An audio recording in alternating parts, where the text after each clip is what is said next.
Вот-вот, ребята, мы с моей подругой Мозей долетели до того, чтобы сделать обзор на Сибионикс. Сейчас все будет уже.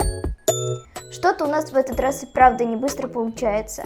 Сибионикс уже везде появляется, есть и обзоры, и мнения, но вопросов еще много. Давайте разбираться. Итак, фирменная коробочка, открываем. Первое, что мы видим внутри, это конвертик.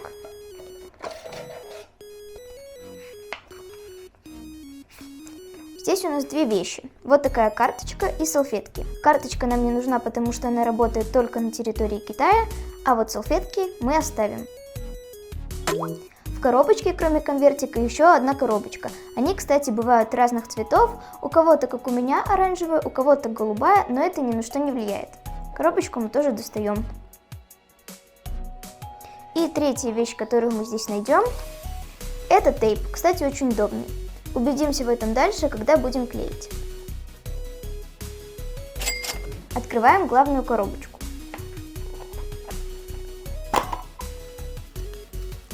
Здесь мы видим сам сенсор, пристреливатель и инструкцию. Инструкция на китайском языке, но здесь есть, к счастью, довольно понятные картинки, плюс Google переводчик никто не отменял. Посмотрите, какие большие картинки. Правда, вполне во всем можно разобраться.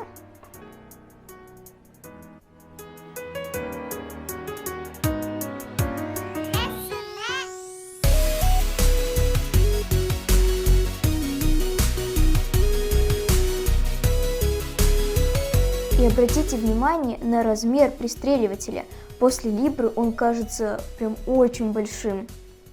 Итак, чтобы видеть показания датчика, Сибиониксу, как и любому мониторингу, нужно приложение. Оно называется Suga Joy Plus. Вот его иконка. Пока что это приложение не удастся найти в официальных магазинах, но оно есть в специальном телеграм-канале. Ссылку на него и на сам файлик мы оставим в описании.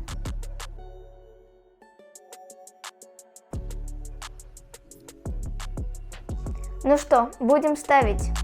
Мама! Привет, Диадочь. Сейчас будем устанавливать с тобой сенсор. Сначала нам нужно его собрать. Мы снимаем защитную пленку.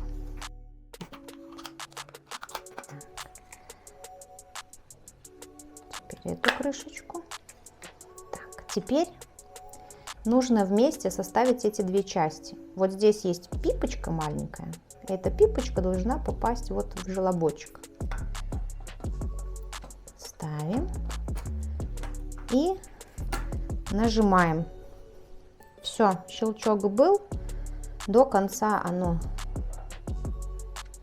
Все, вот наш сенсор в пристреливателе.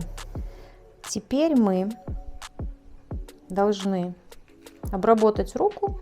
Вот салфетки были в коробочке и, собственно, пристрелить наш сам сенсор. Открываем салфетки,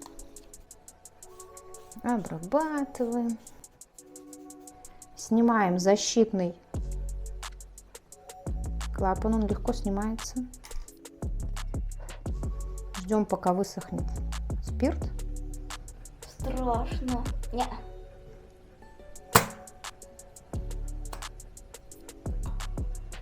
Все.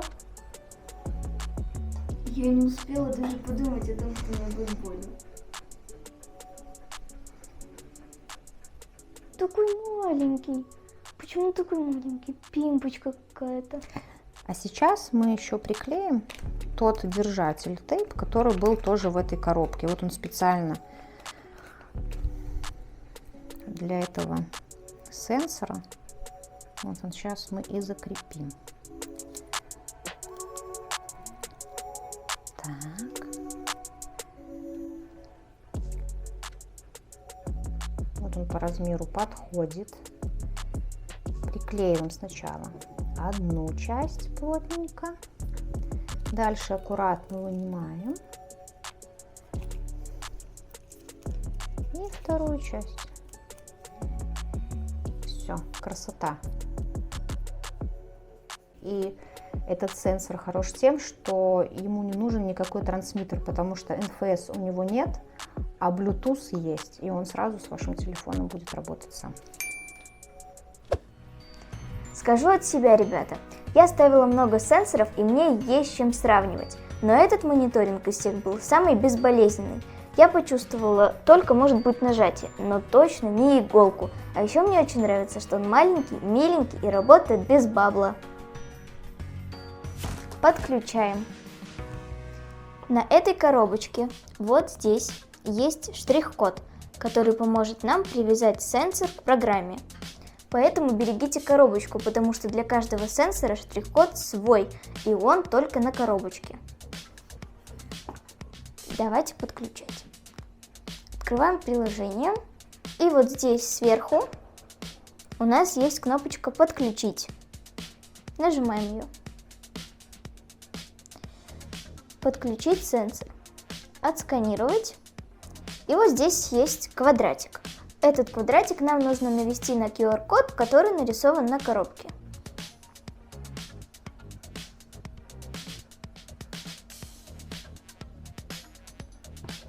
Разрешаем.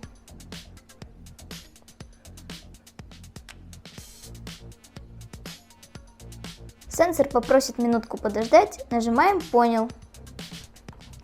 Обратите внимание, что на подготовку ему нужна была только минутка, а на полный разогрев значительно больше времени. Вот этот кружок должен полностью заполниться, и можно будет продолжить. Вау, ребята, я отвлеклась, ждала, пока он разогреется, а потом оп, и он без всяких калибровок начал показывать мой сахар. Вы видели такое? И, кстати, с глюкометром совпадает, я проверила. Приложение само по себе интересное. Вот здесь в кружочке наш сахар, а внизу можно добавлять события. Например, какого инсулина и сколько вы укололи, чем занимались, что и сколько ели. В общем, целый дневник. Но это приложение мы все равно свяжем с привычным нам Xdrip, потому что там можно делать калибровки и передавать данные на другие телефоны, например, у родителей. Но помните, что калибровать сенсор следует, если есть расхождение с глюкометром на более чем 1,3 единицы через 2-3 дня после установки мониторинга.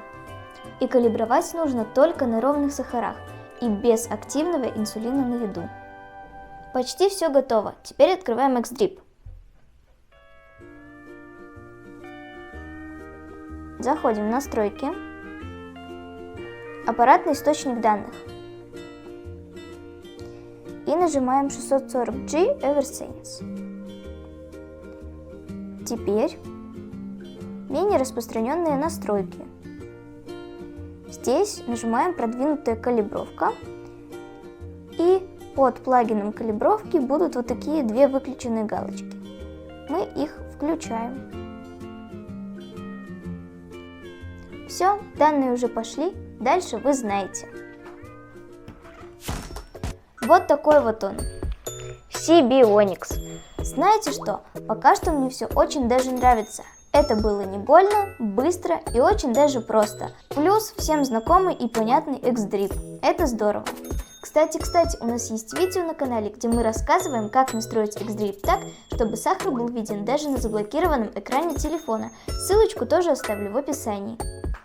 Подписывайтесь на Диадетку, делитесь своим опытом использования CB Onyx, да и других мониторингов. Всем ровных сахаров и пока-пока!